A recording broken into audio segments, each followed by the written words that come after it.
So, welcome back to Silmarillion Total War and to another battle replay, and today we're going to be seeing another map on Silmarillion that we've not seen before, and I don't actually know the name of it, but it looks fairly intricate in terms of what it offers, albeit we're going to be seeing the focus, I'm sure, around the elven structures and the bridge that are located here today, purely because it is going to be a 3v2, so they're not going to be able to cover the map in quite the same way as there would be if there are 8 players. As it is, there are only 5. Now it says 42,000 frames here, but I would assume that it's going to be significantly shorter than that. I assume there's going to be quite a large cut at the beginning, because the attackers, as they are going to have to march quite a long way through these mountainous hills, and I would assume that defenders are most certainly going to post up around these bridges. Now if it does get overly grindy, as it might do. It might be one of those where the entirety of the battle is along this corridor. I wouldn't have thought so. I would have thought that the initial bit is going to be the bridges, then we'll see the town, then we'll see the hills. So 3 very defensible positions for the defenders here. I would actually give them the edge going into this battle for once, purely because we might get to see the full might of Valinor on display here, but I digress. We'll go through the factions in just a moment.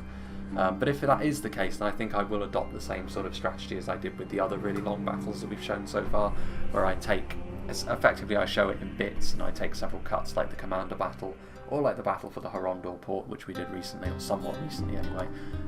This may be one of those. Depending on how it goes, it might be that all 42,000 frames are packed with action.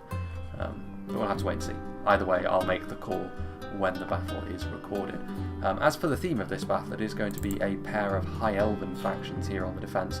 A combination of Doriath and Valinor are going to be trying to defend themselves against Finarfin and the men that they have coerced to their evil purposes. Finarfin ever being the elements of them being darker elves, as it were, than those that are on the defence today. Speaking of which, we'll go through the nefarious ones, at least the ones that I have deemed so to make the theme work for this battle. Historic Nerd here is going to be playing as the House of Finarfin, the Stalkers of Faroth. One of their main features is, of course, that they can hide. They're also going to be pretty nifty in melee, given the fact that they are dual wielders, and that comes with it, or that brings with it, a certain level of melee defense. However, the fact that they are lighter units means that in a situation like this, where it's very likely that you're going to have to throw yourself against a very prepared defence, they aren't going to be one of Finarfin's better units, to be honest, but maybe later on, when things get a little bit more messy, perhaps in the town section, they can be a little bit more useful. That all depends on when they are committed.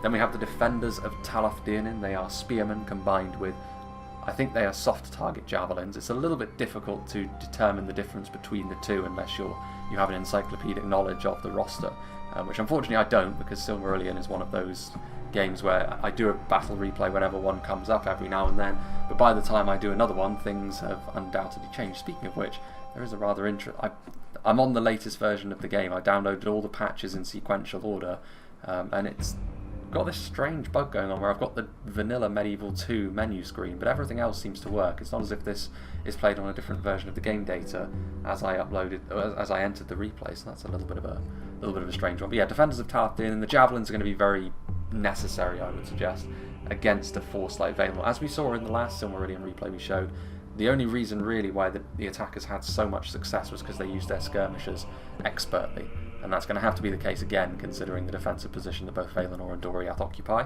Swordsman of Talof, and I think the half-strength versions, such as these, are actually hard-target javelins, so they're going to have the armour piercing that is going to be necessary to crack through some of the scary units.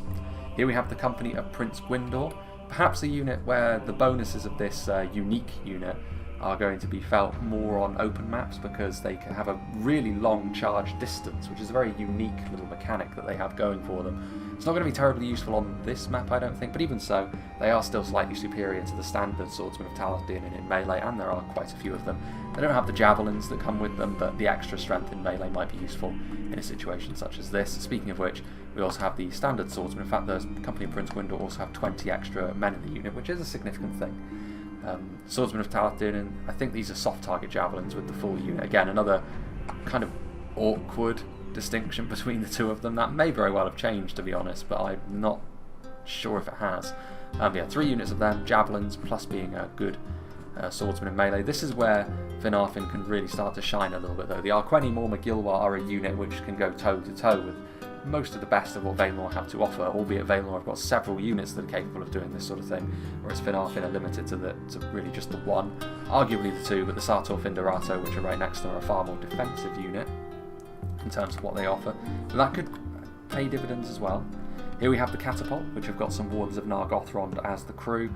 This honestly could be a bit of a game changer. If the defenders do post up too heavily on the bridges, this artillery could really make their day miserable. Doesn't matter how many hit points you have, if a catapult hits you directly, you're getting fried and squashed. So let's see if this can be used to good effect. The Marksmen of Nargothrond as well, these are the split shot arrows, I believe, which against Doriath they could be really useful actually. And then over here we have some more Wardens of Nargothrond, armour piercing spears. Under normal circumstances, they, combined with the Bridge Wards of Nargothrond, are such a devastating front line. They still might be, to be fair. The Bridge Wards of Nargothrond here are one of the, the only what I would term to be elite pikemen in the game. The other unit of pikes are more entry-level pikes from the House of Fingolfin. So the Bridge Wards of Nargothrond can keep the devastating forces of Valinor and the damaging forces of Doriath at arm's length potentially. There are only so many Bridge Wards, only 2 units, but if they're used correctly, they could be a real difference maker. Moving on to the first Kingdom of Men that the House of Finarfin have turned to their purposes, and that's going to be the House of Halath, played by Mevin. He's got 3 units of the Warder of Brethil, basic spears. I mean, in terms of the damage dealing capabilities and in terms of just outright quality, the House of Halath are going to struggle in a battle like this. They tend to do better when there's a little bit more room to move around in. They tend to do better when they're able to use their skirmishes to good effect, which, to be fair, that may still be absolutely vital for the attacker's success, given how much Valinor can dig in. The Warder of Brethil, though, are just basic spears, so they're just going to throw themselves upon the enemy's blades and surely die in droves. The Freyswear of Brethil are a very basic unit of archers, but this is the sort of thing which can wear the enemy down over time, and ultimately Doriath are not the most heavily armoured faction, so they can't afford to just ignore the Freyswear, as perhaps they could if it was Valinor and a faction like Gondolin and Feanor alongside them. The Rigswear of Brethil are javelins, and then they're half-decent medium swordsmen in melee, or lighter swordsmen I would suggest, when you compare them to some of the other units that the House of Halath have. They'll do okay. Like with a lot of the House of Halath units are relentless, so at the very least, even if they're taking a real beating from the factions that are on the defence, they will still be swinging and doing damage, which is a significant thing because they won't win in terms of outright quality, and they'll have to do what damage they can where they can. But yeah, plenty of units of Rigswear. Also have a unit of Dowerwarder of Ethelbrandy, in fact 2 units of them I believe. Now this is the bodyguard unit for the House of Halath. They're not multiple HP, but they do have armour-piercing javelins. Having 2 units of them could be a real difference maker, I believe, as well. Something else which is, they have the throne trait anyway, are the Skjaldmere of Halath, axe throwers. This is really what the House of Halath are going to have to bring to the field today, these throwing projectiles, which could be the difference between victory and defeat in the later game. We also have some dismounted Mardrout of Malduin, once again, thrown projectiles combined with being pretty chunky spearmen in melee, and the Huskarlar of Thargelion. So yeah, Mevin clearly has got a very clear idea of what he's going to be doing. Tons of throwing projectiles here. In fact, the vast majority of his army, the only thing that are not ranged units, or at least hybrid units with a bit of ranged, are these 3 units of Warder of Brethil up front. So I approve of this. It does mean that he doesn't have any of his Swerderbroth here, which would have been his best option for trying to grind down the enemy alongside his allies, but you have to make some sacrifices, I suppose, when you're going for an army like this. And finally, an army which is probably mostly hidden in the trees is going to be the Easterlings, the other human component to this assault. It's going to be played by Tundra's Fox. He's got a catapult as well, so they've got all the right tools here, the attackers. They won't win an outright muscle contest with Doriath combined with the might of Valinor, but they've got all of the supporting tools to make life a bit uncomfortable for them if they just expect to stand on the bridges and hold them at bay forever. Another catapult. The Warband of Lothlin are not as strong a catapult crew as what Finarfin have at their disposal, but that isn't really the most important thing yet. There's going to be some units hidden in the trees. Hroatani Marauders, axe throwers, despoilers of Dor Caranthir of the Folksmen, which should be pretty good against Doriath, to be honest. Salamandrine Guard, a couple of units of them, they're pretty good as far as ranged units go. The Easterlings, of course, are not renowned for having a bunch of long-ranged options after all, so it does make a bit of sense to bring the Horse Archers. Also, 2 Salamandrine Guard does make a sally out from the enemy much more risky.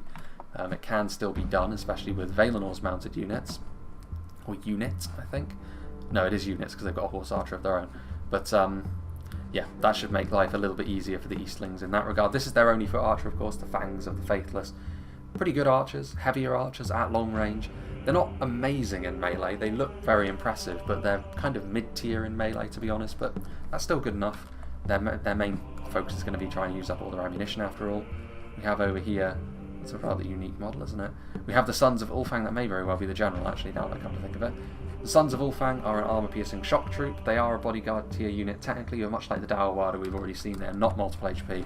But that armour-piercing could come in really handy as well, but they need to be really careful, because as much as they're an Easterling bodyguard, they don't actually measure up to some of the non-bodyguard units that Valinor can bring to the table.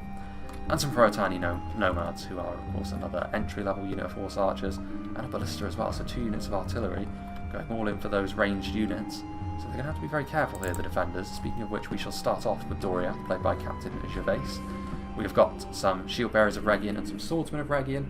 Doriath, to be honest, are probably going to be best placed being in more of a supporting role to the chunkier Valinor, I suppose, is the best way to term them. Spear Host of the Girdle are one such unit. They have those poison javelins, which that morale debuff could be key when you're talking about attacking in numbers with an army like the Eastlings or the House of Haleth.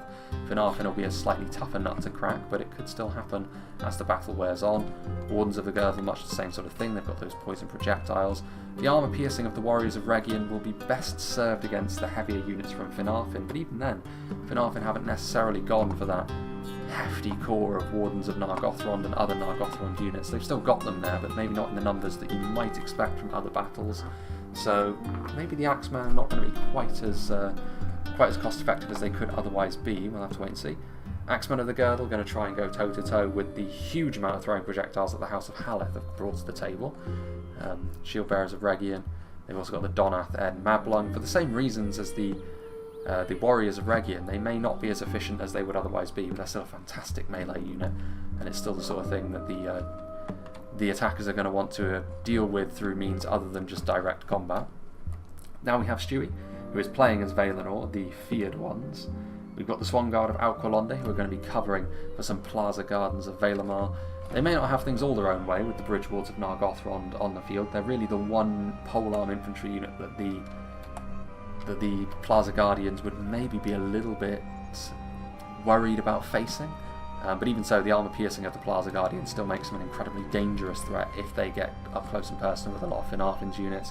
Hearthguard of Tyrion are going to be a massive problem in close melee for stuff like the Easterlings and the House of Haleth. Of course, we've got the Sentries of Alqualonde, the only long-range foot archer that the Valinor army has at their disposal. We've got the Cuthalim with their new rather resplendent unit, and there is God, the name escapes me. I've had a brain blank there. The King of Doriath. That's mad. I'm sure that I'll remember when the actual replay is going along. Tyrion Lysdanen, armour-piercing axe throwers. We've got some Warriors of Region, some Swordsmen of Region, plenty of Region units, actually, Axemen of the Girdle, and a Catapult as well. So we could have an artillery duel, which if the defenders win that, they'll be feeling very confident. If they don't, they might be a little bit concerned. Shoal Hunters of the Slingers, so more projectiles. We also have the Mariners of Alqualonde, which are a javelin unit. I think they're soft target javelins, but even so, plenty of throwing projectiles on the field today. Have 2 more units of the Hearthguard of Tyrion with their fantastic looking shield models. And then over here we have more Swan Guard and more Plaza Guardians, and I'm sure that as we go back over here we'll see more of Valinor's units, Sentries of Alqualonde. And then further into the settlement itself, yes indeed, we have some Peacekeepers of Valimar. Looks like they were just about to get ready to have a rather nice lunch in the afternoon here, but that's been interrupted. Peacekeepers of Valimar are of course armour piercing. Shoal Hunters of Alqualonde, plenty of Alqualonde units, more of an Alqualonde presence actually than I was expecting, but then it is very expensive to bring a lot of Valinor's units, so to pad out your army is not necessarily the worst thing. Sentinels of Tyrion, fantastic unit of heavy swordsmen. More Peacekeepers of Valimar, and back up here I'm sure we'll see one of the Maiar units. It's the Kinsmen of Ingwe, so unfortunately we'll only get to see one more unit from Valinor that we didn't see. I know that they've got a couple more Maiar units at this point in development. We will see the new Mariners of Alqualonde, but other than that it's the same bodyguard unit that we saw in the last Valinor replay in the Kinsmen of Ingwe, which are pretty much the halfway house between the other two, which we will talk about as and when they are relevant when we see them in a replay. But yes, I think what we will do is we shall make a cut, and we shall rejoin when the attackers are making contact with the defenders, wherever that may be, whether it's in the hills, out here on these choke points, or on the bridges. So yeah, I'll make a cut, and we'll rejoin when the battle is just about to begin. So it begins.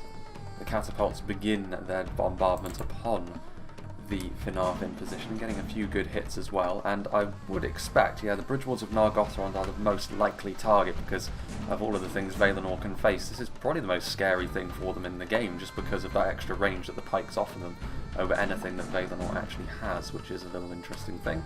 That in dense formation like that, if the catapult gets one decent strike on them, it's going to kill a lot of them just like that. And that's why I do believe that Historic Nerd needs to move his pikes behind cover, because this is really the thing he needs to keep alive more than anything else in his army. Meanwhile, over here, you can also see the Marksman of Region getting into position up here on this defensive shape. There is actually a pathway up here that the attackers can also use. You can see there the Froatani Nomads now retreating back down the hill. The Fangs of the Faithless are going to get up here instead, so they can shoot down into a lot of these positions which Doriath occupy, and those lighter units won't enjoy being up against really any of the ranged units of the attackers. But the Marksman of Region will be there to try and return fire as well. I'm glad that we're not just going to see one long skirmish fight on the bridge, and instead the defenders are going to try and hold this little canyon area out here. That is, I mean, it's also I think the right thing to do, because if Doriath can hold this higher ground, it means that the attackers can't really go directly after Valinor as such, otherwise they're going to open themselves up for some horrendous damage at the hands of Doriath's ranged units. This does mean that Doriath have to hold a position kind of on their own, however, which does make them a little bit weaker of a defensive point than their allies in Valinor, as is only natural. Fangs of the Faithless are going to be marching up here, presumably to try and get some skirmishing done with Doriath, and they're pretty tanky as far as archers go. And against Doriath, whose armour is not as strong as some of the other elven factions in Silmarillion, they may very well fancy their chances. It's exactly what the Easterlings are designed to do, after all. See, now the catapult is going to be pulled back by Doriath, having already done a decent amount of damage there to the bridge wards. Perhaps they don't want their own catapult to be sniped out by the attacking ones, which they may very well be tempted to do after that performance. And it's Thingol, the king of Doriath, completely spaced on whether that was the case, but yes, indeed. Well, arrows raining down from the high ground. We also have the Froatani Nomads getting into position, but they will immediately get some return fire from the sentries of Alqualonde. The Froatani Nomads are far from the tankiest unit of horse archers that there are. Speaking of which, the Froatani Marauders are also coming forward, axe throwers. They will be hoping to get some decent damage done. Plaza Guardians of Valimar are their most likely target. And here is the catapult as well, so a combination of a really fortunate catapult here, as well as a hailstorm of throwing axes here, is going to be bad news for Valinor. The multiple HP nature of the Plaza Guardians may mean that they withstand a little bit more of the damage from these axe throwers than is typical, and also with the Swan Guard here with those shields, that will also be a big help. But this is the problem that Valinor may very well run into. The Mariners of Alqualonde are there. Sentries are using their fire arrows trying to break the Froatani Marauders. There are the split shot arrows from the Marksman of Nargothrond, already doing a lot of damage to the Axemen of the Girdle, who are in turn trying to go after another unit of these Marksmen. Froatani Marauders at this point may be out of ammunition. You can see the more lightly armoured Doriath units taking a real beating from these ranged units, and now they're also going to be harassed in melee by admittedly a very weak melee combatant, but all of these factors put together mean the Axemen of the Girdle need to get out of there. Good use of the ranged units so far. As we've already said, when Valinor are involved in a battle, this is kind of what you need to do.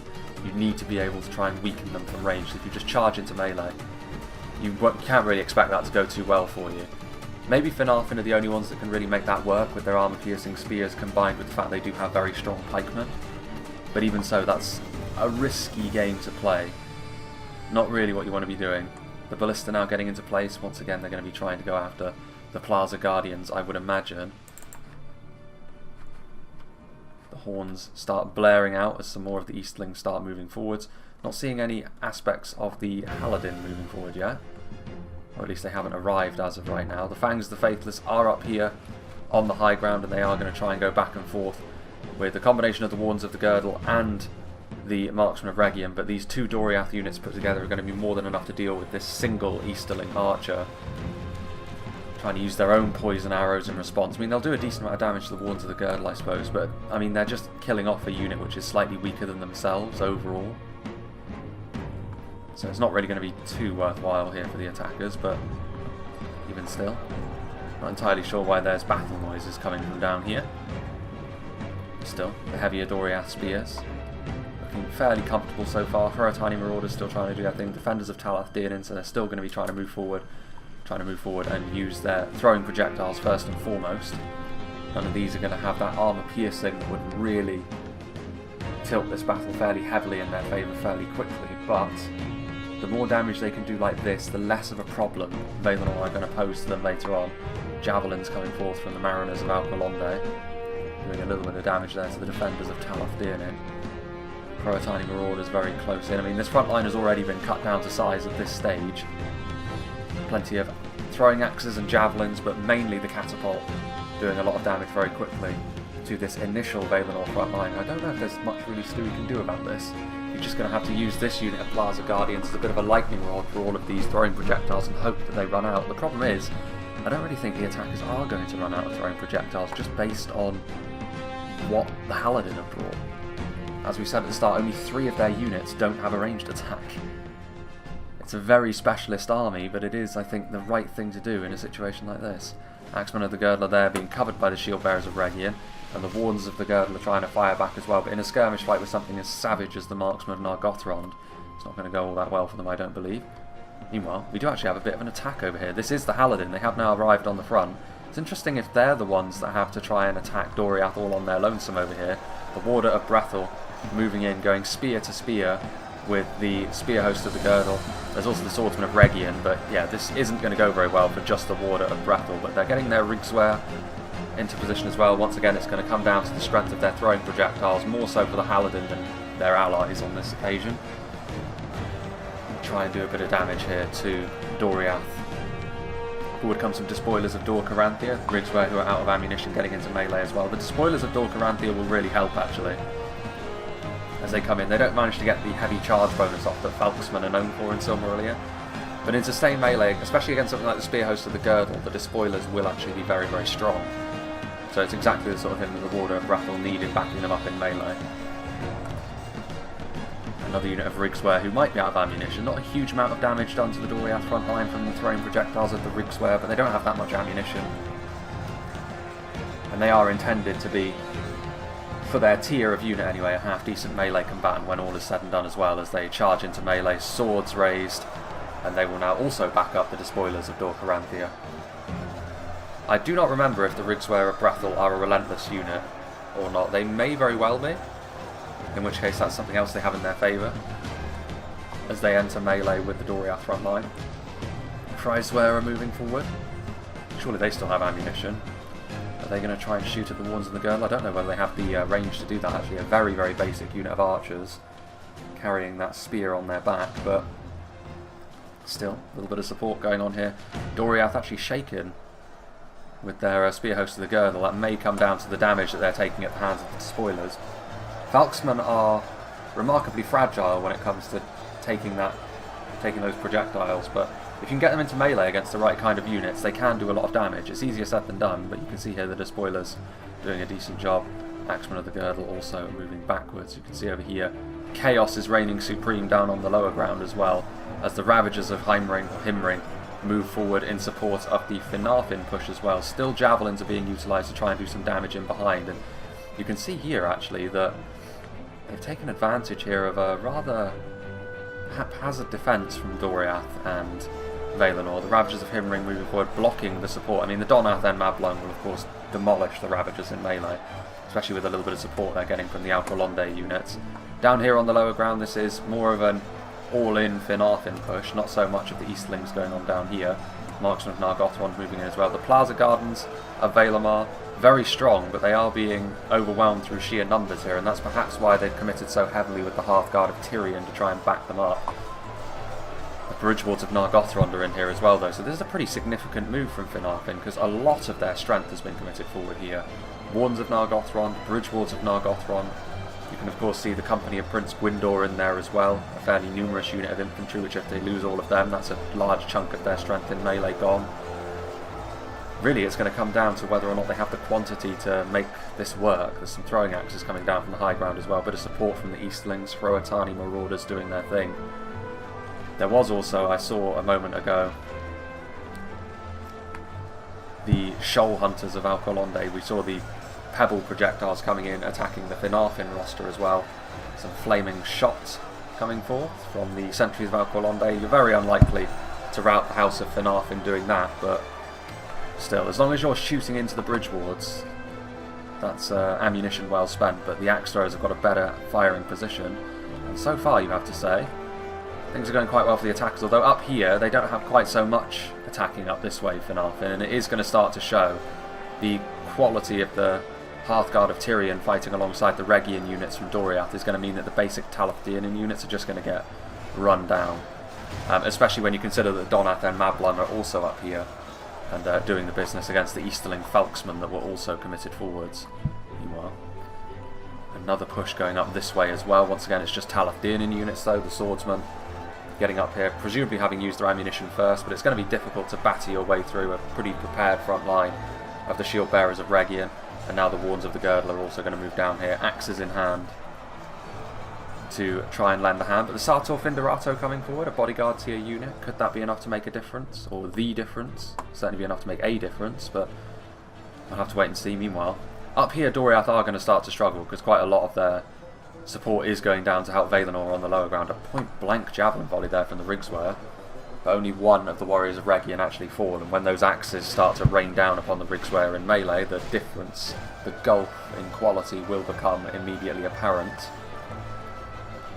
Back go the spear hosts of the Girdle, more Ravagers of HIMLING moving forward. With the archers on high, you can see that a lot of the despoilers have now fallen away, but another unit of Falksmen rises to take their place, and it's only a matter of time before the Easterlings and the Haladin do manage to take this higher ground position from Doriath, at which point the defenders will have to fall back to the bridges and perhaps to the settlement at the back over there.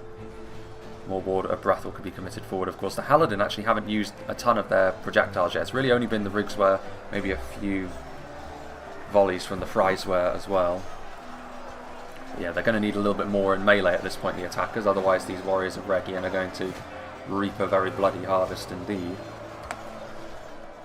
Meanwhile, as we hover over this engagement over here, it's this one I'm really quite intrigued by, because if Finarfin manage to win this fight, which it looks as though they're going to, the Hearthguard of Tyrion are really doing their best to hold on, but even if they manage to start really doing the business up close and personal, those bridge wards are going to present a real problem. And you can see they actually have. The company of Prince Gwyndor have been, with a combination of those arrows hitting this Finarfin infantry blob, as well as the sheer quality of the Valinor infantry, has meant that anything that isn't the Nargothrond units here from Finarfin have been largely dealt with. Ooh, this could be a real problem for Finarfin now. A little bit of friendly fire coming in there, but a couple of really good hits from the catapult. And now the bridge wards are in trouble. In fact, they're shaken as a result of that as well. The morale in Silmarillion is a fickle thing. If you start to lose control of it, your whole army can start to fall apart if you don't recover from it. Croatani nomads are trying to shoot into the Alcolonde units on the bridge, which is going to help a little bit, but it's not the arrows at this point which is doing the main bulk of the damage. A little bit of friendly fire coming in here as well, though.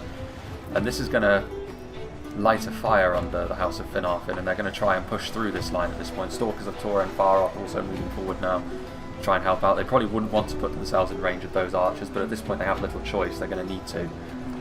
This is a little bit more like it now, though. They've managed to overrun the position of the Hearthguard of Tyrion. Probably should have been done a little bit sooner, but now that they have, you can see here there is a unit of warriors of Regian coming in to try and block them, because this is a good point. Like, if Finarfin manages to secure this area, all of the units that are up on that cliff and the ones that are in this engagement over here won't be able to retreat to the village. They'll be cut off, which may present a real challenge. You can see here the Mariners of Alcolonde are of course beating the Croatani in melee, and the Hearthguard of Tyrion still doing the business alongside the Swordsman of Regian. Still only Talof units, but some fresh Finarfin infantry units on the way forwards.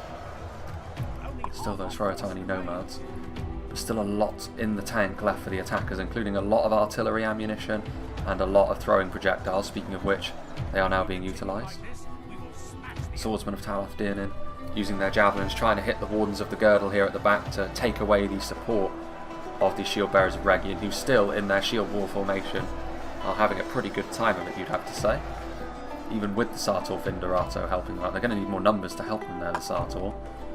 Meanwhile, the Haladin moving forwards, the Axemen cast aside, Marauders of HIMLING, Salamandrine Guard now on the way forward, the other unit of Warder of Brethel have been moved in and now direct hits into the back of the Marksmen of Region from those Rigswehr, and this is going to cut the Elves of Doriath down to size very, very quickly. It may very well be out of ammunition at this stage, but yeah, I think the attackers have done very well using their projectiles so far, and they haven't fallen into the trap of just dumping all their ammunition quickly. They're saving some of it for later, so they're pacing themselves pretty well here. Huskar of Thargelion, large rout of Malduin. That would be what I would be quite concerned about if I were the defenders, the fact that, to be fair, the Haladin still have a lot of that left in the tank. The problem that the attackers may ultimately run into is they still need some units to actually be in melee. If they've got nothing but skirmishers, the attackers, then the defenders can just try and chase them down and get them into a sustained fight. The attackers ultimately have to be the ones to move forward after all. Swordsman of Taladin is still struggling. This one unit of Hearthguard of Tyrion has probably racked up an incredibly impressive kill count for itself. Another look what's going on down here with the Donath and Mablung are now retreating. They're going to try and retreat what they can. Outriders of the Girdle are going to do the same. That unit of cavalry hidden at the start. Arqueni Moore McGill moving forward as well. So at this stage, it's just the Warriors of Region. Is this an armour upgrade for the Elves of Doriath, or is this their standard model now? Because they look different. They've got the antlers. Honestly, I think I might prefer that look for them. It looks like a slightly lighter unit model. So I would assume that the old model is actually the upgraded version. But I think I actually prefer that. It fits, I think, with Doriath a little bit better. Even so, those Axemen are the ones that are just trying at least to buy more time for units to retreat before the inevitable Finarfin victory against them. Arqueni Moore McGill are the superior Great Weapon Infantry unit, certainly. But the bridge wards are not in the same condition that they once were, so this is not the worst thing in the world, I would say. Charge in the rear from the Salamandrine Guard. Shield Bearers of Region at this point are wavering, and with the Swordsman of Taladin and joining them on the front line, finally the Shield Bearers of Region are going to be finished at this level. They're going to try and turn around to at least meet the advance of the cavalry, but it doesn't really matter where they go at this point. Yeah, they rout. As the Rigswehr also come charging down the hill to deal with them. Further up the hill, and now the Haladin are going to be able to move forward and occupy the position that Doriath once held, and I think at this point there's only a couple of engagements going on. This one is not going to be going on for too much longer, as the pikes continue to do their thing, holding those axes out of the danger zone. Bloodied though they may be, the bridge wards, and they may very well get to fight on a bridge.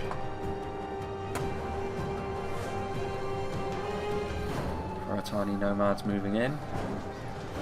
Mariners of Alqualonde largely on their own at this point. I mean, the Hearthguard of Tyrion still fighting really well, and I mean, this one unit of Swordsman of Taladin is still losing, but surely there's going to be reinforcements on the way. The Mariners of Alqualonde rout. The Teleri, not built of the same sort of stuff that the Noldor Remnants and the Vanyar are. Doriath is Sindar, are they not? Every type of elf that there is, other than perhaps the Sylvan. Making up the defenders today. Salamandrine Guard. How useful will the cavalry be going into the latter stages? I mean, certainly the attackers are trying to make really good use of their cavalry at this point. Now that the battle is in its transitional phase, that's often where the attackers can make some good gains, and they have now been victorious over here. The Axemen also destroyed. So what I'm going to do here is I'm going to make a little bit of a cut because almost certainly it's going to take a little while for the attackers to regroup themselves and start crossing the bridge. So yeah, we'll rejoin when the battle is undergoing its next phase.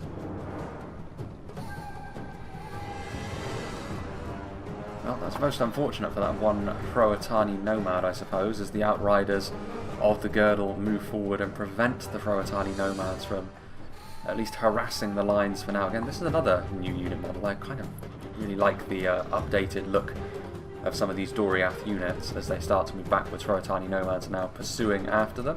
Not sure how wise that is per se. If they do get caught out in melee, the outriders will be far superior. In fact, overall in terms of quality, I think the Hroatani nomads are probably the lowest quality unit of cavalry in the game. But they are just a basic unit of horse archers after all. Interesting that the bridge wards are leading the way. The clue is in the name, I suppose, but also the defence, the shape of the defence over here is quite interesting. They have elected not to try and hold the bridges, and I assume that's because they don't want to expose themselves to the attackers' artillery, which is very understandable. So what they're going to try and do is draw the attackers in, and then they can use their own artillery to really good effect. Although if Captain Gervais just pushes his catapult right out into the middle over here, all he's going to end up doing is getting it destroyed. By hook or by crook, it'll end up being killed, whether it's the crew or what. I mean, the Hroatani nomads are going to try and do something here, but it's not going to work out for the Hroatani. They will ultimately end up routing very, very quickly here. The Doriath and Mablung are here, the outriders of the Girdle are surrounding them. So these poor Easterlings going to end up slaughtered to the last man. They're trying to set up an effective kill box here. The Tiren Lysdanen could be another such infantry unit that could be used to really good effect. I can only assume what he's going to try and do here is go after the bridge wards of Nargothrond with his Tiren Lysdanen. Although he needs to hurry up with that if he's going to... No, this has been a terrible idea. Very poorly executed there. The Tiren Lysdanen are now in melee with the Arquenimor McGilwer and they need to run away. That could have been a good idea. I'm not entirely sure why he felt the need to go that close to the enemy before trying to shoot. The Tiren Lysdanen's ammunition isn't that terrible. What on earth is that? Ah!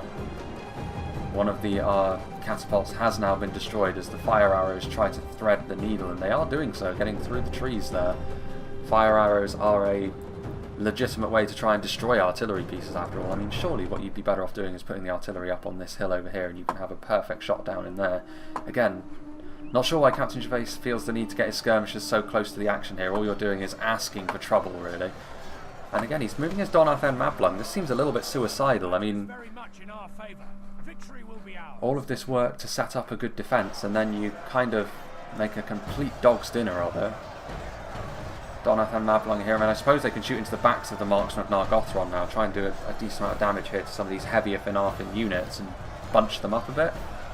I mean, there are the Tiren Lysdanen, so maybe not the worst idea. Killing off a lot of the marksmen of Nargothrond. Maybe you could kill off a few of the bridge wards in for the price of that as well. Flaming shot being utilised as well. We'll have to wait and see, but ultimately the Doriath and Mablung will pay for this with their lives, so it needs to be effective because it's not a low quality fodder unit that you're using to do this. Those great maces will also try and do their best to do damage in melee, but Arqueni are going to be the superior melee combatant of the two in this situation, I would suggest. I think they're still trying to go after the bridge wards as the Salamandrine Guard also sally their way forwards. In fair play though, those Tiren Lysdanen are doing a lot of damage at this stage. The green streaks of the projectiles from the Cuthalim, I suppose that must be. Wherever they are. Yeah, there they are. Oof. The artillery doing its work there. The Finarfin General falls. I assume he was in the Sartor Finderato. It is interesting that Finarfin are the ones coming forward because obviously the Easterlings maybe with slightly weaker units in melee. Ooh. Again, really, really nasty artillery shots that. The Sartor Finderato once again taking some pretty hefty losses from that.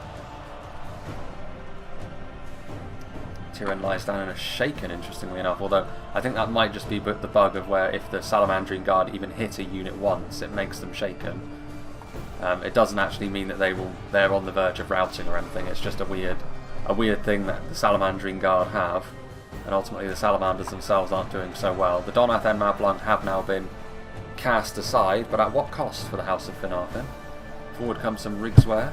ultimately the Haladin still have a lot of those throwing projectiles in reserve, but they may be waiting a little bit too long to use them here. If their allies are all gone and they don't have anything to protect their throwing projectiles, then they're going to find themselves in a pretty sticky situation later on, because they're going to come forward, the enemy infantry unit is going to chase them, and then they're going to have to just move backwards again. And there won't be much they can really do about that. Peacekeepers of Valinor, that armour piercing is going to be just the thing to make them really dominant against the Nargothrond and Talof units that are against them. There's a few bridge wards moving forwards as well, but they're going to be out of formation. Vanyar are going to move forward and give them the business. The catapult crew, maybe the catapult has been destroyed. No, it's still there, but they may very well have used up their ammunition at this point, so they're just being used as basic axe infantry alongside the peacekeepers.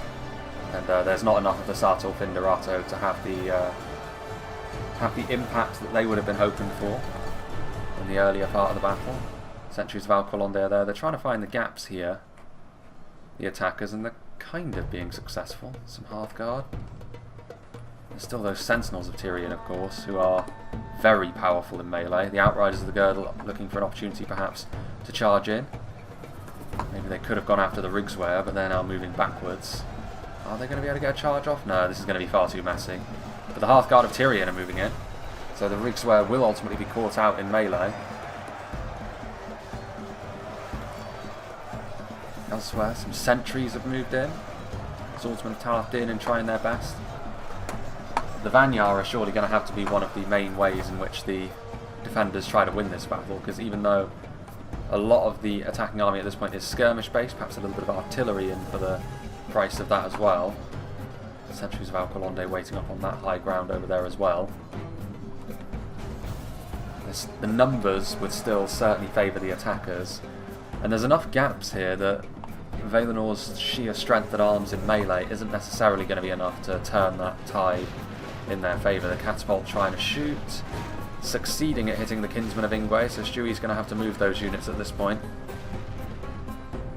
Yeah, definitely going to have to move those units. Maybe just commit forwards fully in melee, although at that point the catapult will probably be able to hit the blob of infantry that you have. Peacekeepers of Valinor are of course going to be really dominant against Rigswear. Try and use those. Again, they're tripping over themselves a little bit here, the defenders. They really need to start organising themselves a little bit more quickly than this, because I think the battle has been there for them to win, ultimately. They've done pretty well at doing a lot of damage, but they're not turning the screw enough, and they're not being fast enough on the uptake. And that might be really critical, honestly, because they're continuing to take an awful lot of damage at the hands of this sort of thing. Catapults are now being destroyed by the Axemen of the Girdle. This is exactly what was needed. Maybe could have been done a little bit faster, but you'll take what you can get. Kuratani Marauders getting hounded in melee by an admittedly depleted unit of Hearthguard, but that's going to be enough against a unit of this level. Meanwhile, Warns of Nargothrond, usually such a dominant force on the front line, but they're being introduced to really the pinnacle of what an armour-piercing spear can be in the Peacekeepers of Valinor. Still another unit of Tyrion Lysdannen that can be committed at any moment. The Sentinels of Tyrion in the background as well will... And there goes a rout from the Kuratani Marauders. This is what I was talking about. Do they actually have enough infantry to cover all of these throwing projectiles at this point? Rigswear are moving forward. They're going to try and do their thing, but, you know, Axemen of the Girdle responding in kind. A lot of these axes floating in mid-air, because that is where the catapult's corpse is, for lack of a better term. Wreck. Yeah, the Rigswear are now going to be having to run backwards as well. They're not routing, but they need to go backwards a little bit at the very least. They can't afford to be in melee against the mighty Vanyar. Marauders of HIMLING trying to do the same sort of thing. I mean, they are shielded at the very least in comparison to the Rigswear, so any sort of projectiles coming their way, they'll be a bit better served.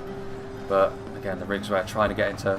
It's all about fine margins at this point. They're going to have to try and stagger their line a little bit, the attackers, and make it so that some of their javelins and axe throwers can at least throw into the enemy combatants. They're going after the Kinsmen of Ingwe, who are still taking a lot of damage. Stewie has really hung them out to dry so far. He needs to get them out of there. Loitering for far too long in the danger zone. If you're gonna use them like that, you may as well just commit them to melee and have them do their thing.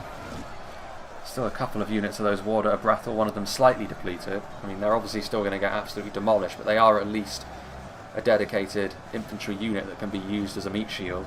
And here we go, it's as if he heard me. The kinsmen of Ingwe are getting into the melee fight.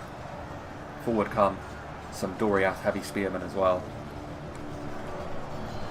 All of this bad news for the HIMLING units that are on the front line.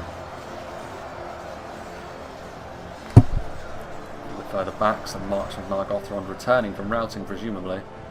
Haskalar of Thargelion are moving in. Still a lot of attackers, a lot of them lined up on the opposite bank, Ravagers of HIMLING, so still some melee units that they can commit, but also they have drawn the defenders into a fight on the bridge, which is going to make their life a little bit more difficult, because they won't be able to use their skirmishers to quite the same extent that they did before. And I think actually it's probably about time we went up to ×2 speed, given that the battle is now settling into this kind of rhythm. It's not going to take too long for Valinor to go to work against this level of unit. The Haskalar are going to try and get into position to use their projectiles now. A little bit more of a... I mean, so far we've only seen the Rigswehr really used for House of Hala, so to see the Haskalar try and do their thing could be interesting. The catapult-proof and the Easterlings moving forward. The Haskalar are there. Do they have a good shot? Not really, but that may change. As more of their units die on the front line, the more they could start to come into their own. They're also taking a few hits themselves at this point, though. Sentries of Alqualonde in the background doing their thing. Those throwing axes doing some good damage to what was the Easterling catapult crew. Not the Easterling, Doriath catapult crew. A full unit of Despoilers of Dor Caranthia coming forward, but unlike previously where they were up against only basic Doriath units, like Wars of the Girdle, now they're going up against the Kinsmen of Ingwe and the Peacekeepers of Valinor. This is where they will find themselves outmatched, but it is another infantry unit. It will be enough to keep the Haskalar covered for now. This unit of Haskalar are actually moving forwards into melee, but again they will find themselves outmatched. It's just a matter of attrition at this point. Can the attackers continue to fight in this manner and have a victory? I mean, the Despoilers, at least they're going to die in melee this time and not as per the usual, which is perishing due to skirmishers. The more healthy unit of Warder of Brathel now being committed to the front line. There goes Finarfin. So the elven component of this attack has been vanquished, but then they've probably done the heavy lifting so far. They've facilitated getting their human allies into this situation. Now it's whether or not the projectiles that they still have at their disposal can do the business or not. Haskalar are still there, Ferrotani Marauders doing their thing, but then also there's the Slingers, which are over there. Only 8 Shoal Hunters, but slowly but surely that will be enough perhaps to rout this unit of Marauders. So going after the Haskalar. Armour piercing those Slingers, but not really. Naturally, not really all that important when you're dealing with the Ferrotani Marauders. And well, on the front line, Kinsmen of Ingwe continue to be at the heart of this. Peacekeepers of Valinor as well. Pushing back. In double quick time, the other unit of Warder of Brathel was committed, but naturally they're also falling away pretty quickly. The other unit of Haskalar, perhaps out of ammunition now, being committed just like the other unit. You know, in units like this, they're pretty decent in melee as well, from the, well, for Haladin standards, but it's not going to be enough here, and you can see just how they are taking losses on the front line, the defenders, but it's not a rate that the attackers can consider sustainable at all.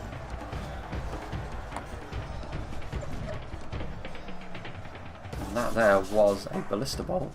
You can tell from the way it ripped through the air, so the Easterlings trying to use one of their many pieces of artillery. And they're hitting the shield bearers of Regius. They are doing some damage. But they're going to need more throwing projectiles coming, because at the moment, you have to say, it's actually the Shoal Hunters that are the ones affecting this fight, even more so in favour of the defenders. And there goes a rout. The Despoilers of Dor Caranthia, the Warder, the Haskalar, all routing, and that means that the defenders can start to reorganise themselves. Moving forward now, the Salamandrine Guard, another unit of Marauders of HIMLING, so the Easterlings trying to take up the mantle, do a bit of damage, and again it is going to be via using their skirmishers. Still on this front line, I mean the Haskalar are still fighting resolutely, but for how much longer, you would have to ask? Probably not that much longer. A lot of Marauders of HIMLING moving forward. I mean, there's still the really high-end skirmishers from the House of Haladin, stuff like the dismounted Mardrout of Malduin. And then there's also the Dawada of Ethelbrandir. And this is the sort of thing which comes equipped with armour-piercing javelins. So they will be able to do damage at a higher rate than the kind of thing we've seen committed up until now. Very colourful, the dismounted Mardrout, aren't they? Silmarillion in general is quite a colourful game, especially when you consider Valinor, some of the Haladin units, certainly Gondolin, probably the pinnacle of colour. Peacekeepers of Valimar. Again, the Marauders of HIMLING trying to get into a position where they can use their throwing axes, but all the defenders are doing is pushing forward and engaging them in melee. This is kind of what I feared would happen to the attackers. They don't have enough to cover these units at this point, and their only hope really is to stagger this to the point where they can do what they're doing here, dismounted Mardrout shooting into the back. They're holding their ground and just allowing the catapult crew to attack them, but they are going to get javelin volleys off on the Vanyar and also the Kinsmen of Ingwe. They do still have some melee units, but certainly not that many. Forward come the Despoilers of Dor-Caranthir. If they'd have coordinated that a little bit better, the attackers, then the Despoilers of Dor-Caranthir should have come forward first, and then the dismounted Mardrout wouldn't currently be getting nipped at by the catapult crew and soon to be the shield bearers, the Sentinels of Tyrion. I think the defenders see the fact that they can move forward here and try and put the screws to the attackers, and that may very well be the answer for them. Forward comes some sentries of Alqualonde. Light archers that are out of ammunition, certainly not the last word in terms of quality, but it just puts that pressure onto the attackers, and the Marauders of HIMLING are obviously going to struggle. The blood-soaked high-end units of Valinor still fighting hard. Now they're doing the right thing. Dismounted Mardrout are being covered by the Despoilers of Dor-Caranthir for now, who are actually going to do quite well against the Doriath units, but as soon as the Sentinels of Tyrion move in, they'll start getting absolutely destroyed. Dismounted Mardrout at this point, actually, this is interesting. They're attacking at one another over the walls. Dismounted Mardrout trying to poke at the enemy with their spears. Now they're going to use their javelins, as perhaps they should be doing. I'm sure that's what Mevin is going to try and do, but he's having a pretty hard time with that. They're going to actually pull back with their elite units at this point and not allow the attackers to do such things, and they're going to move over to the other side instead. Kinsmen of Ingwe. That's good battlefield awareness. It's preventing the attackers from doing what they want. Salamandering Guard are firing at something that's over here.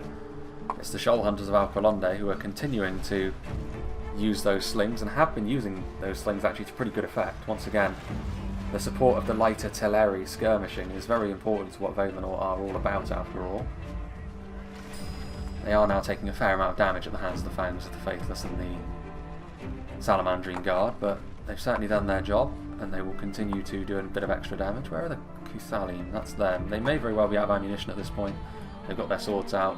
Again, I really like this new unit model for Cuthalim. I like the updates to Doriath's look in general. Like I said, it's a little bit more, gives them their own sense of identity. They look like it's a very medium armour kind of look, which is very fitting for them. Whereas you can see here, I assume this is now what the armour upgraded Doriath version looks like. It looks like a heavier armour set, which would not be out of place in some of the other more heavy armour Elven factions, which Doriath never really were.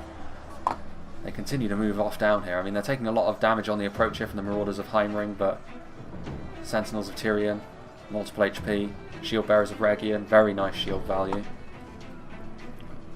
Dismounted Mardrout of Malduin moving forwards. Those Marauders of HIMLING are really not going to last all that much longer, and then there will be a counter-attack coming down the other bridge as well. The Easterling catapult crew is still in here also, but they're not going to be up to much in melee. Catapult crews are better in melee in Silmarillion, purely because they are based on actual units, but this is still the entry-level Easterling unit in the Warband of Lothlin, so not going to go as well for them. Interesting to not see any of the heavier Lothlin line infantry units and the like from the Easterlings. Just like we didn't see the Swordsman from the House of Haladin, they've foregone that sort of thing to instead go for this skirmish-focused army, and they've both gone into it pretty heavily. I would make the argument that at least one of them maybe should have gone in for some slightly heavier units. The Easterlings, Halberdiers in particular, could have been quite useful indeed. Swordsman with that relentless trait as well, and not the worst thing that could have been brought, but it is what it is. It is a tried and true tactic against Valinor. You have to bring a really strong ranged core so you can whittle them down from afar.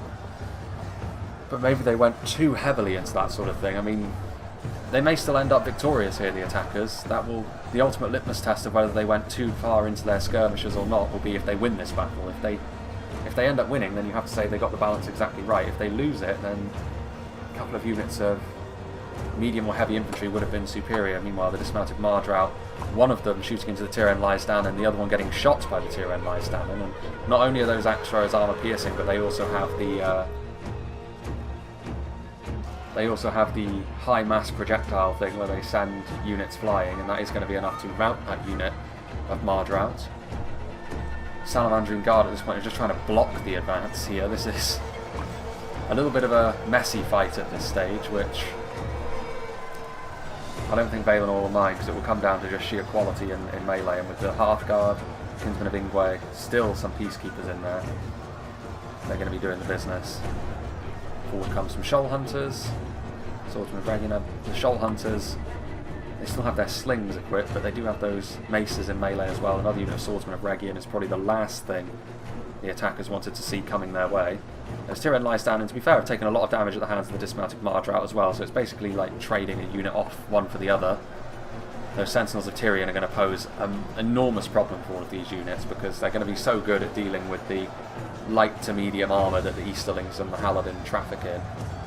Just going to cleave right on through them with those two-handed swords. And the Fangs of the Faithless look impressive, but like I said, in melee they're more of a medium tier unit really. So they're not going to be the heroes that are needed. They should still have those Dawawada somewhere. The Skjaldmjar, who are very, very strong projectiles. Huskalar, who have returned from routing. I mean, this is another pretty strong unit, the Sons of Olfang. They may not be multiple HP, but that armor piercing could be useful when the attackers start to run out of steam a little bit, if they run out of steam a little bit. Huskalar taking hits from the Shoal Hunters, but they're also throwing their axes at point blank range into the Sentinels of Tyrion, trying to give their melee units a little bit of support. Tyrion lies down and are also in there in melee now as well. A lot of those pebbles seem to be going over the heads of the Huskalar and the Ravagers. The Fryswear are also trying to get into place. Even a unit of light bowmen like that might be enough to make the difference. You never can tell.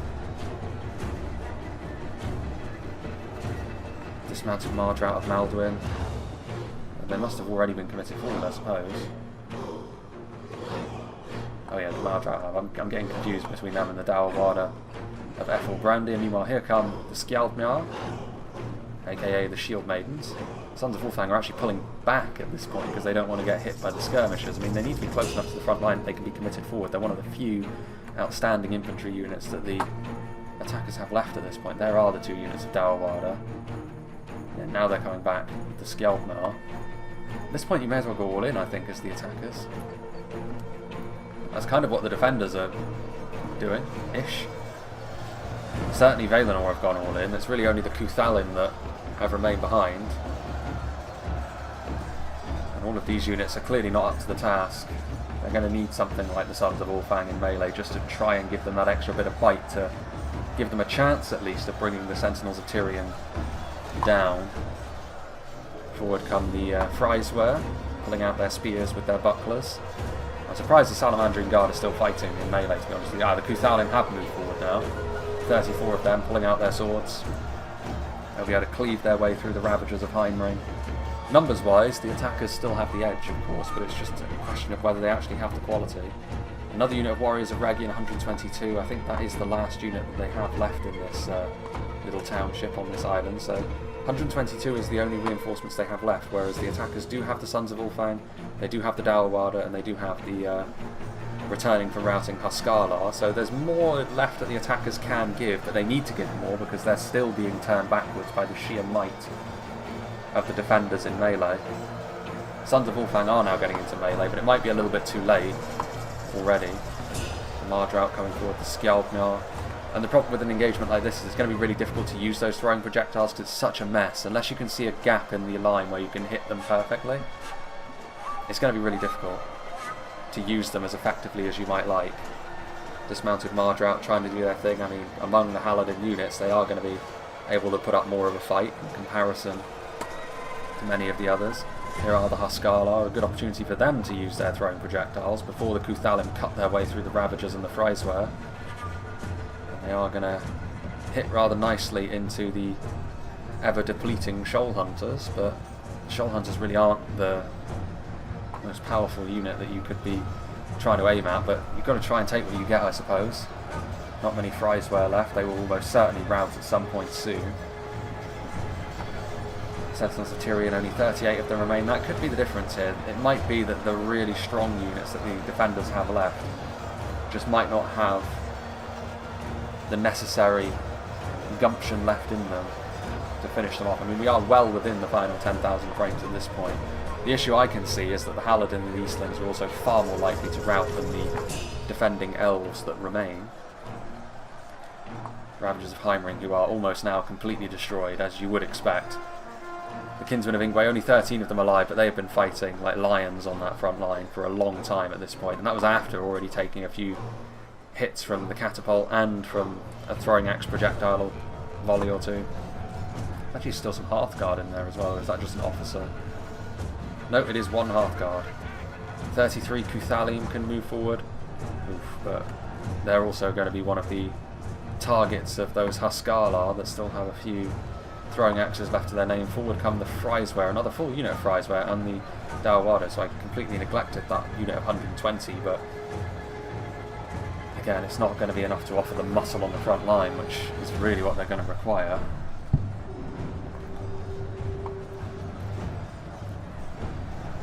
Dismounted Mardrout. The Sons of Olfang are doing really well. Victory seems certain for them.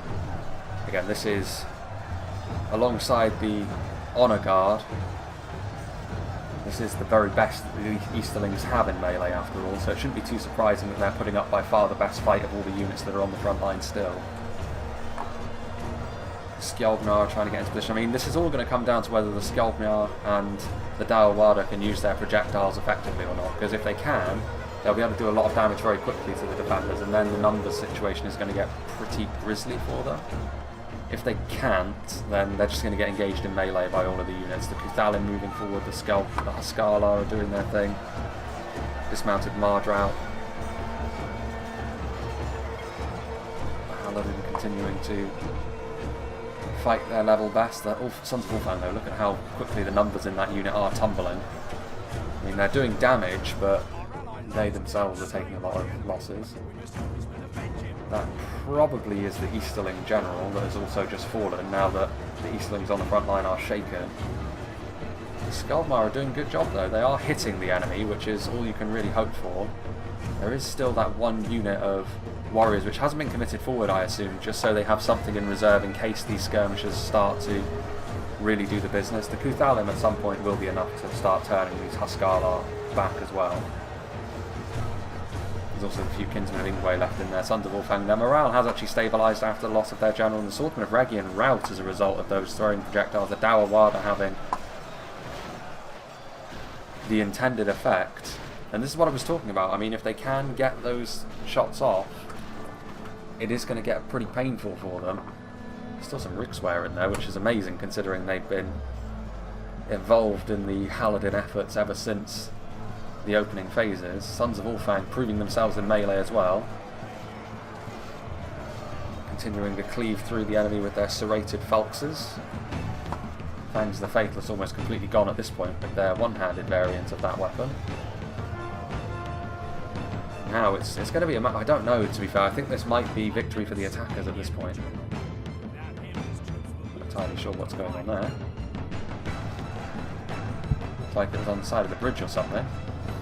One of the enemy generals is gone, and it was not Doriath, so that must be the Valinor general. But Valinor at this point don't really have anything left. It is now down to Doriath, and I think this might be it. I think those volleys that they managed to get off there, the attackers, have been enough to secure them victory, because it's only one unit of Warriors of Region they have to defeat back in the TC. And, I mean, they have the javelins to the point where they can just hunt them down and javelin them to death, basically. the Dawawada and the Skaldmar have ultimately been the difference. It was looking pretty touch and go there. It could have gone against the attackers, I feel. But in the end, they managed to use their ammunition just well enough, and you have to say, you know, maybe if they had been a little bit less messy in their defence over here, the defenders, they would have been victorious. You know, it is what it is. I think at this point what Captain Gervais is going to have to try and do is just make sure he doesn't get shot by the javelins or the throwing axes. He does still have this unit of outriders, but the problem is there isn't really the necessary room. Falksmen have got an anti-cavalry bonus as well, so I mean they're pretty good off the charge. I mean, with a unit of cavalry you never can tell. It might be enough to give the defenders victory still if you can use it to supreme effectiveness, but he still has some Mardra. The Dawawada themselves, I believe, no, they're axemen in melee, aren't they? So still though, the javelins will be enough. If they land one volley of javelins, it's going to be a real problem. The Freiswehr are spears though, as are the dismounted Mardra. So the Haladin looking like they could be by far the healthiest by the end of this battle, as the Easterlings are currently acting as a lightning rod for the cavalry. The Kuthalin, more projectiles coming in as they face off against the Rigswehr and a couple of the Mardraut.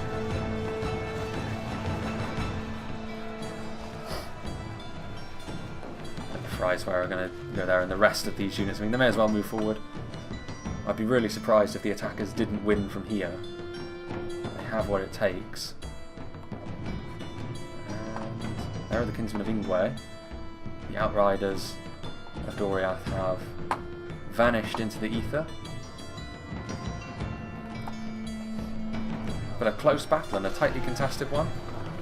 Both sides today had times where they were on top during the battle, but the really heavy skirmish focus of the attacking armies ultimately ended up working out for them. It could have been different. It could very well have gone wrong for them. I feel like not an awful lot would have been missed if they'd maybe traded in... If maybe the Easterlings had traded in some of their marauders for a couple of units of heavy Lothland units, that would have given them just a little bit more rigidity on the front line, I think. But you can't complain too much considering that they ended up winning. Fangs of the Faithless maybe just separating themselves, trying to draw the Doriath cavalry out of hiding, or at least maybe act as a bit of a minesweeper to find them. Light cavalry such as that can hide can be so dangerous in an open field, but in an environment like this it's going to be a little bit more difficult to make that work, especially with all of the damage that the Haladins still have at their disposal, and the Easterlings with the Sons of Olfang. It makes sense perhaps though that it wasn't a Lothland inspired army and it was the more evil Ulfang inspired army that the Easterlings had, given that there they are. Okay, so they were up the hill. The Fangs of the Faithless have found them. I mean, they're going to get charged into oblivion shortly, but there's not enough of them left for that to be too much of a tragedy for the Easterlings. Well, the Easterlings really were changed for the better as a faction when the Fangs of the Faithless were added, just giving them that option. They're still not going to be a traditional stand and shoot faction, but it gives them a little bit extra. The Wild Riders of Orome have revealed themselves. This is a little bit interesting. So another unit of cavalry that has revealed itself. Well, that surely is the end of the Haladin general. They managed to... I mean, the problem is here, surely, that the Wild Riders are a lighter unit of cavalry. They're not the bodyguard cavalry that I have seen Valinor have, and they are charging and cycle charging into the Freiswehr, who are spears, so any blow that those spears land is going to be a problem. And the throwing axes are coming in. I mean, this is the last roll of the dice, so, I mean, to be fair, with this cavalry, I didn't maybe give them as much of a chance as I should have done. I think it's still unlikely that they end up winning, because stuff like the Dawawada is going to be such a difficult thing to reconcile with if they can get those javelins off, which, to be fair, they haven't. That was a partial volley at best. And now the Dawawada are going to have to do their thing in melee against a very dangerous unit of Doriath Axeman. In come the Freiswehr, who are going to start using their spears. Every time they get into melee, a little bit more damage is done. They can link up with the Outriders of the Girdle, though. Those units there, another unit of Dawawada moving down, so they didn't attack as one cohesive whole either, the Haladin, so on the one hand, you could view that as having reinforcements on the way, but you could also say that with some good charges from the enemy cavalry, they could try and rout these units. I mean, the Haladin have lost their general at this point. The Fries were acting as a lightning rod. The Outriders of the Girdle actually routing, so that's unfortunate for them. The Wild Riders come careening through, trying to go after the Dowerwarder, because, again, much like the Sons of Olfang, while they are not a bodyguard tier unit, well, they are a bodyguard tier unit, but they don't have a second hit point, but that still means they're going to be damaging in melee, especially wielding that axe as they do. Yeah, and the Warriors of Region ultimately end up routing, so yeah, it was too much of an ask in the end. They did have something in their locker to try and make this work, the defenders, right at the end with some hidden cavalry. Wasn't quite enough, but it was a hotly contested battle. And I think this came down to compositions more than anything else. I think that you have to say it was the right call. I still think that a couple of units of the tankier infantry that the humans have at their disposal would have made life maybe a little bit less risky for the attackers, but it could also have meant that they didn't have quite the options at attacking them as the defenders counter-attacked across the bridge as they otherwise would have had. So you can't complain too much, I suppose. The other unit of Dowerwarder, I mean, it is mostly Dowerwarder that remain. A few dismounted Mardrout. Sons of Olfang are still around here as well, I believe. I mean, a lot of them actually got flattened, so maybe not. Could be just Haladin that remain. Javelins coming in. Dismounted Mardrout doing their thing. Obviously spears in melee as well. It's just a case of when the Wild Riders deign to rout, which, considering the amount of javelin fire they're taking... Yeah, now surely. Getting into sustained melee with the Dowerwarder, taking javelin fires, trying to cycle back out. There they go. Yeah, 2% the difference in favour of the attackers on this occasion. Once again we see Valinor lose, but once again we see Valinor do incredibly well in melee engagement on the bridge. They really did. I mean, in terms of kill-death ratio, you have to say that they were certainly pulling their weight.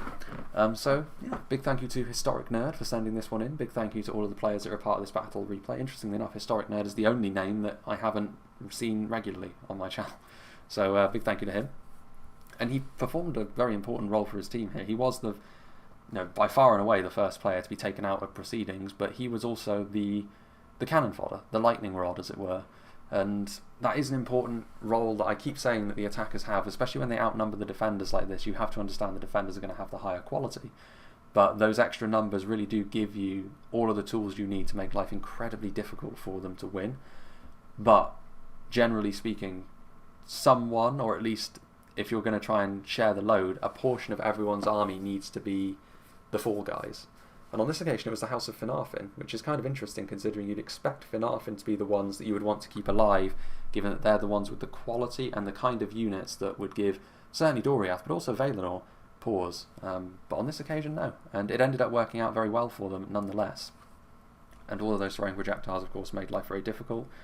And it turned out to be the right call in the end. I don't really know what else the defenders could have done. I mean, they could have organised this defence over here a little bit better, sending those Donath forward to their doom, sending the catapult a little bit too close to the enemy lines and allowing it to crumble. These are the sorts of things which you have to say are questionable choices from Doriath that I don't think ended up working out. Yes, he got a lot of kills with his Tyrian Lysdannen, but he could have done that had they just kept their shape and not exposed themselves to the catapult fire, as it were, anyway. And maybe not reacting to that sort of situation quickly enough was what ultimately ended up doing enough damage to some of their stronger units, you have to say, including the Kinsmen, especially the Donath, that ended up putting this fight, or destined this fight to be won by the attackers. But that's such a small mistake in the grand scheme of things, I would say, because I think the defenders played quite well also. Let's see what did the damage for Finarfin, though. Probably the least exciting faction to see the kill count of, even though he got the most kills of his team, because most of that happened in the first part of the battle. His catapult did very well, which is understandable, doing a lot of damage as well to stuff like the Plaza Guardians, which that is the unit I would be focusing down. That's the unit that honestly would scare me the most in facing Valinor, because if you end up getting caught on the front of that phalanx, it's armour piercing as well. It's going to be a real problem for you, potentially. Swordsman of Talof dealing with over 100 kills. Our Crenny Moore were doing very well. The Sartor Findorata, though, being handled quite well by the defenders. But yeah, Throwing projectiles here did okay. The bridge wards, though, were dealt with nicely by the defenders, but that's understandable. By far, well, in terms of infantry units just in general, they're the ones of all the attackers that you want to actually bring down first and foremost, and the catapults and the archers did a pretty good job at that, even though the bridge wards themselves also had a role to play. So yeah, big thank you to Historic Nerd once again and all of the players. Good to see a little bit of Silmarillion again, good to see a brand new map, and a very close siege battle as well. As for what's coming up next will be going back to Reforge, and we will be doing a free-for-all, the Elven free-for-all that I said between Imladris, Lothlorien and Mirkwood. So that's what's going to be next as a bit of a palette cleanser from all of these larger scale sieges that we've seen now across both Reforged and Silmarillion. Going further forwards, I also have that siege battle on rebuilt Osgiliath, which is going to be coming up fairly soon also. And there's a few more as well. I mean, to be fair, by the time these videos are coming out, I probably will be away on my rather long trip. So I probably won't be able to respond to comments as quickly as I would be able to. I still will try to, but it will be a little bit more difficult than it otherwise would be. Yeah, I don't think there's anything else. Again, anything with regards to the channel update and future plans I will address in a channel update, which will probably happen once I'm back from that trip, maybe in mid to late October. But other than that, nothing else to really report. So I hope you enjoyed this, and I hope you'll join me for whatever is next.